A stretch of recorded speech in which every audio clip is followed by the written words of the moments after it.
Pozdrav svima i dobrodošli nazad na kanal Spoznaja 369. Welcome everyone to the channel Know Thyself 369.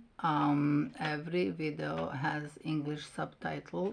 You can look into CC, and if you speak any other language besides English, you can search for your name, auto-translate. You can search for your language, not your name, not your English. Your language, and it can translate, you can follow like throughout the world, pretty much German, Spanish, Chinese. Ok, pa eto, kao što sam rekla, pokušat ću da kasno je, umorna sam, da se vratim nazad i da nastavim da snimam kao što sam i ranije radila, ponedjeljkom i četvrtkom da ide svaki video. Već imam nasnimano 4 snimka, moram sebe da pohvalim. Čekam samo da se prevedu i onda ćemo da krenemo najverovatnije možda od četvrtka, ako uspemo, ako ne, onda od sledećeg ponedeljka, odnosno kod ovo sad ima neke logike, ali nema veze. Kod je ovo sad bitno u ovom trenutku prošlosti. Ova tema danas su novi virusi i nije nikakva tema zavere ili ne znam vraćanje na stare priče, stara priča i nema potrebe se baviti time, zato što je prošlo vreme, učinak je učinjen na bilo kojoj osnovi, da li je bilo zaista žrtava povodom toga, da li su ljudi stradali, da se sazna istina za većinu nas posle kratkog vremena. Istina je bila očigledna, da je to sve nekako namešteno, da to sve ide u jednu drugu stranu, da nema veze zaista sa pravim virusom. I opet u tom jednom trenutku ja sam zaista bila malo razočarana u medicinsko osoblje, što i ja jesam, jer nekako ceo život radite to i u tome ste i onda ne znate zaista šta je virus i kako se on širi i onda poverujete u trenutak, kao neki gaslighting koji je imao prilike da se druži sa narcisima. Mislim da smo svi u jednom trenutku u svom životu, jer to je neminovan korak ka uspenju. Jednostavno to se zove gaslighting, znači kada vi krenete da sumnjate, čak i ako imate svoje provereno znanje, vi dođete u situaciju da sumnjate u to svoje provereno znanje, znači iskustvom i godinama i sve, i počnete da verujete u nečije drugo znanje koje vam se plasira intenzivno i zato se zove gaslighting, kao u nekoj magli, da vam se servira neka magla gde vi počinjete da sumnjate u sebe i u svoje znanje i krenete za nekim plasiranim znanjem i nekim činjenicama totalno neproverenim i jednom totalnom maskaradom. Tako da se neću vraćati na priču 2019-2020 i te bolesti, odnosno jedna jedina koja je tada bila. Ono na što sam htjela da stavim akcenat kada sam radila, znači veoma otvoreno, kada sam radila, opet ja uvek gledam nekako sve sa više tačke ka većem, uvek težim nečem tamo višem, dalekom, iz bolje perspektive, iz ove perspektive, ne iz ove donje. I opet kažem, na osnovu ovoga što se meni, evo mogu da kažem, dešava, posle te bolesti iz 2019. koju sam ja ležala, jednostavno izgubila sam za neke stvari interesovanje, pogotovo recimo kad je hrana u pitanju, prestala sam od tad manje da jedem te određene vrste hrane i onda prepisujem to nekako podizanju frekvencije planete Zemlje i podizanje frekvencije moje lične, tako da su te u tom nekom prvom krugu te su hrane otpale i više nikada, jer one predstavljaju isto određene emocije i tako dalje.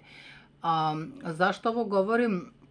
Zato što ljudi koji stvarno prate, kod kolege na kanalu tamo davno pre godinu dana ili dve, ja sam pričala o bolestima i kako nastaju bolesti i da su bolesti uglavnom vid čišćenja, vid opomene, vid našeg tela da komunicira sa nama, znači sa svih nivoa, duhovno, mentalno, energetski, i da nam kaže da nešto nije u redu, da nešto radimo pogrešno, da je neki organ ima problem ili kako god, jednostavno bilo koji vid bolesti.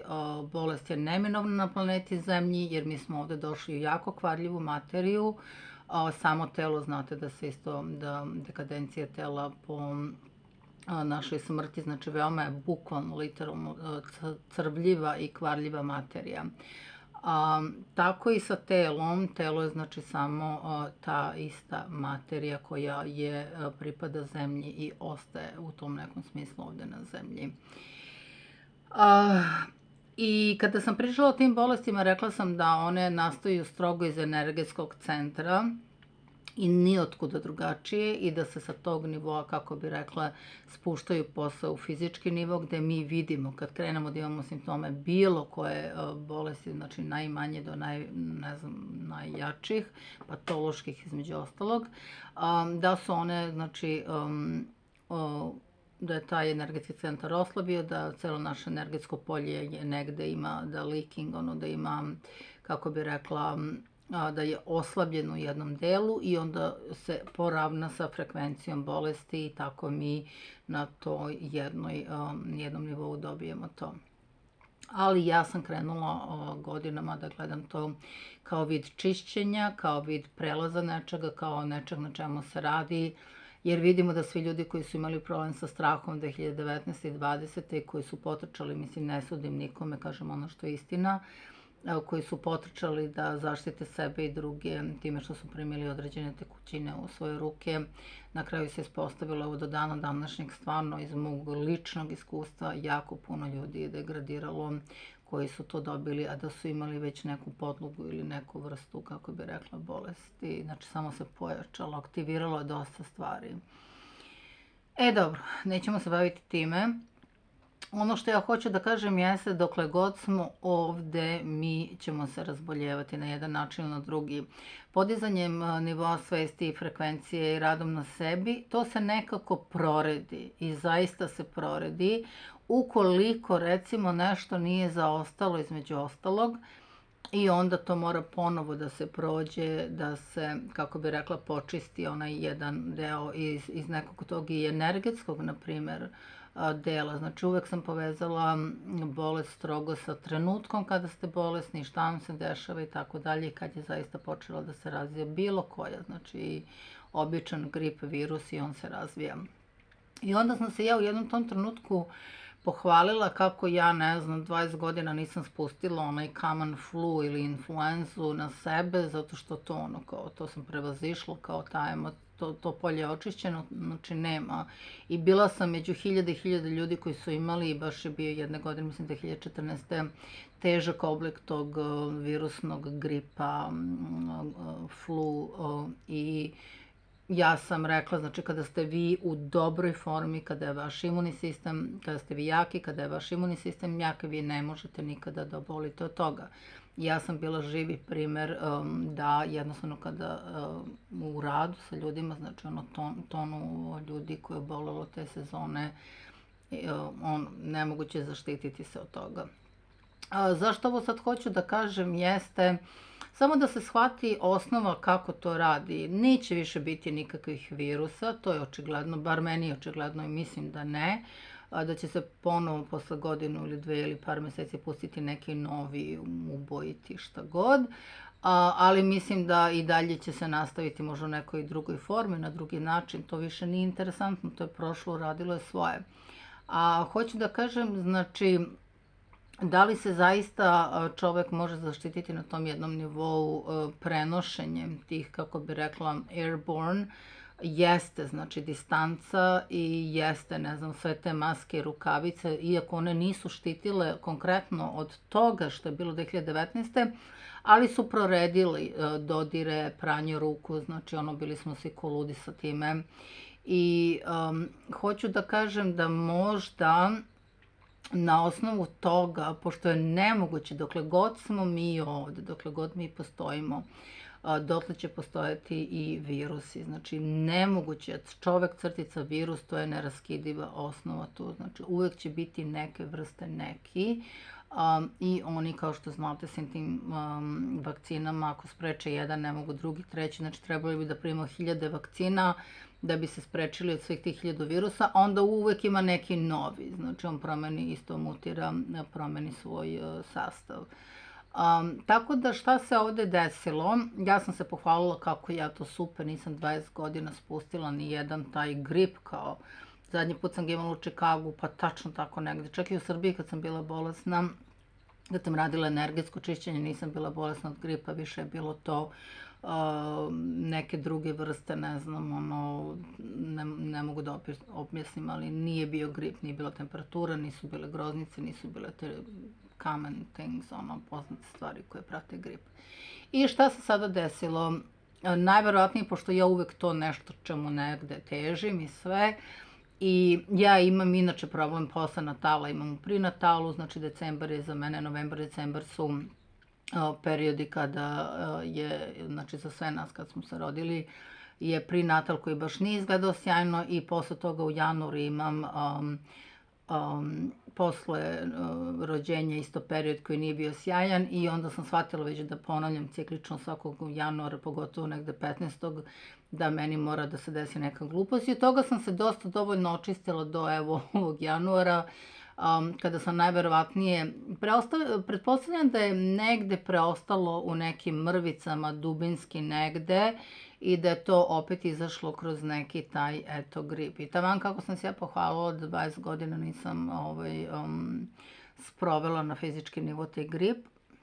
Ne kao da sam ja sad imuna ili da sam ja neki čarobnjak ili da ja znam šta radim, nego znam prosto, znam frekvenciju bolesti i znam da mi to nije potrebno, to sluzno i tako dalje čišćenje na tom nivou. Međutim, šta se desilo u ovom januaru? U ovom januaru se desio, ne grip, brate, desila se neka gripčina, ne znam kako ćeš ovo da prevedeš. Do te mere da sam ja 2 puta, klasično moj januar ne može da prođe bez bolnice. Ako sećate i prošli put, samo su bili zubi, sad je bio grip, januar, moj mesec. Jednostavno, tako nešto nisam mogla da verujem da postoji. To je bio takav odliv energije, to je bio tako jedna jaka gripčina, viruščina, influenza, nazovite kako hoćete. I onda me navelo, zašto sam ovo krenula da snimam, navelo me u stvari da shvatim da svim tim potiskivanjem svih tih common colds i influenza u to doba kad je njima vreme, ne znam, proleće i jesen, ima razloga i zašto su ta dva doba, jednostavno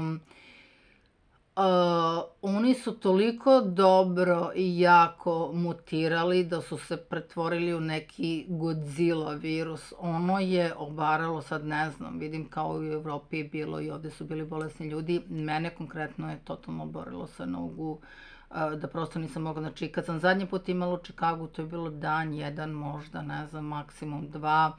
I kao to je bilo to, ne pamtim zaista da sam i do te mere da sam zbog te gluposti, mislim realno gluposti, morala da završim 2 puta u emergency room i onda ono kao ljubav prema sebi zaista nekad ima razne forme.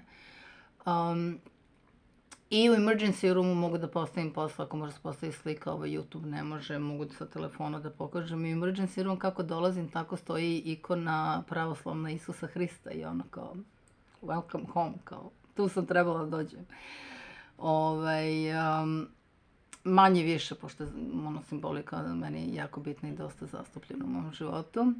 Tako da, eto, htjela sam da kažem, znači ne postoji uopšte osnov po kojoj mi možemo se zaštitimo od virusa, jer što se mi, kao i sve u životu, što mi više potiskujemo, znači stvari mora da se radi, da se pusti, da se odvije. Ovako ispada da smo možda mi postali sterilni sada, a da se taj Godzilla virus toliko razvio i toliko je mutirao i toliko se pojačao, znači ojačao je. Što smo mi se više štitili, znači prirodno je da prolazimo kroz proces prirode i da jednostavno u svakom trenutku prihvatimo sve što nam dođe na taj put, da li godišnje dob, znači sve što ima vezano, sušta konekcija sa prirodom. A mi smo ovako na silu pokušali da potisnemo sve te viruse i sad se to vratilo kao neki bumerang.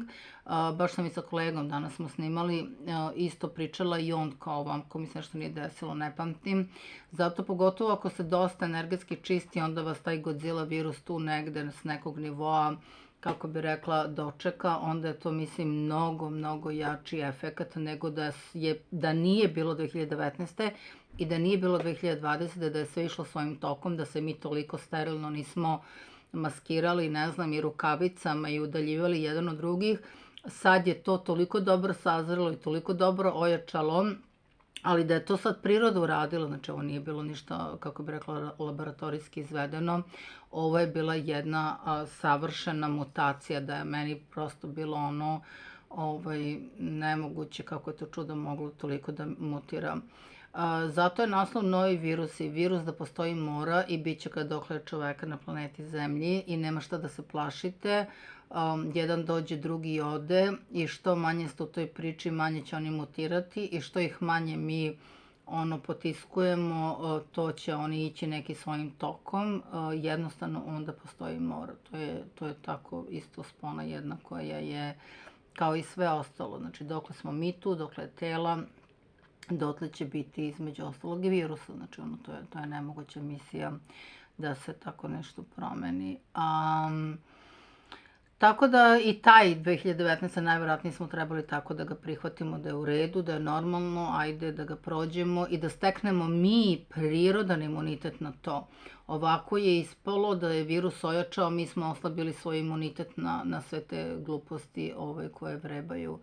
Tako da eto, ono što sam rekla da 20 godina nisam imala, evo imala sam sada 15. januara i kažem baš je bio neki miks, znači u životu nisam imala ceo miks, nije bilo polje u telu koje nije bilo, kako bi rekla, zahvaćeno, ali onda sam shvatila da je to čudo još više ojačalo i mutiralo. Znači nemojte se plašiti nikakvih virusa i plus više priča od sistema neće biti, više se neće puštati nikakvi virusi, čuda, ide druga priča, neće biti ta priča. Tako da eto, tu smo radili mali recap na tom, a ono što je bilo je, kažem i dalje imamo posljedice od toga na svim nivoima, jer sad je druga faza. To je bila faza ta prva da se onako baš u prvim redovima nešto počisti, da se postavi, da se odradi. I sad se ide u drugu fazu. Druga je faza najvjerojatnije digitalizacija i onda ne znam kako će se dalje odviti to preostalo čovečanstvo koje ne pristane na digitalizaciju ili obrnuto. Verujem da ta digitalizacija kako je zamišljena neće moći da prođe zato što mi ovde nismo došli kao posljednji produkt da postanemo roboti, nego smo došli da se približimo više Bogu i to smo već dosta pričali. Tako da eto, s ovim kratkim videom o virusima, Godzilla sam ga nazvala, to je sad moje, kako bi se reklo, samo nazvano, ne znam kako drugačije, pa kada oni mogu da zovu, mogu ja da nadenem neko ime ovom. Zaista, eto, dve posete bolnici baš nije bila naivna priča ovog januara. I opet kažem, ja sam odmah zaronila kao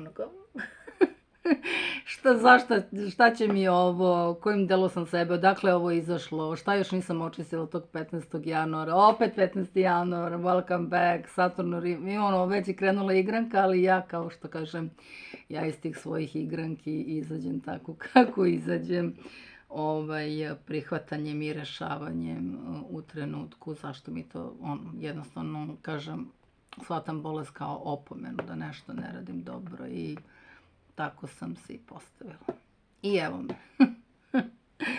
Eto, toliko u ovom kratkom videu, čisto malo da podelim i ujedno da kažem da ne treba ničega se plašiti, nikakvih bolesti i virusa. Mislim da je čovječanstvo najveća kuga na ovoj planeti trenutno sa svojim nivom svesti i uopšte kuda idemo. Toga treba, ne da se plašite, ali treba da vas zabrine u svakom slučaju. Eto, drago moje čovječanstvo, vidimo se u sledećem videu za par minuta.